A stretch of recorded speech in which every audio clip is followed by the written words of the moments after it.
حبیب خدا گفتند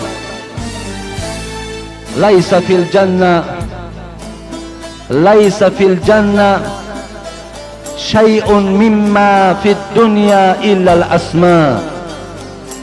در جنت حبیب خدا گفتند هیچ چیز از این مال دنیا نیست.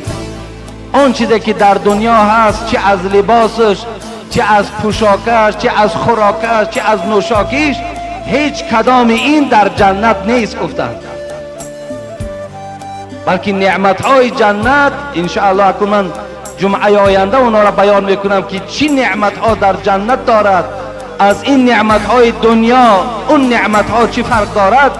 مگر حبیب خدا گفت از دنیا در جنت فقط یک چیز است و این چیز این نامهای شماست.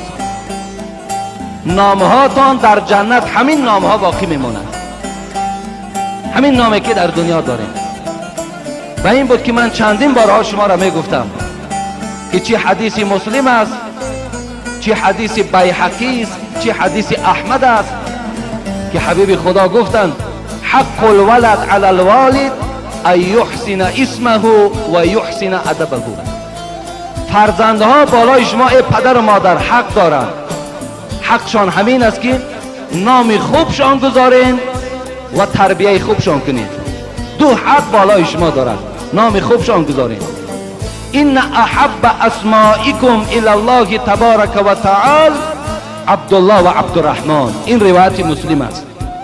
محبوب ترین نام به سوی پروردگار این عبدالرحمن است و این چیز و این عبدالله است. این دو نام پروردگار به نهایت دوست می‌دارد. از این خاطر حبیب خدا گفت روز قیامت شما به نام خودتان و نام پدرتان فریاد زده میشوید. به این خاطر نامهاتون نامهای خوب گذارید. ببین امروز نام مردک مسلمان قمچین، نام قمچین. خب داریم نه؟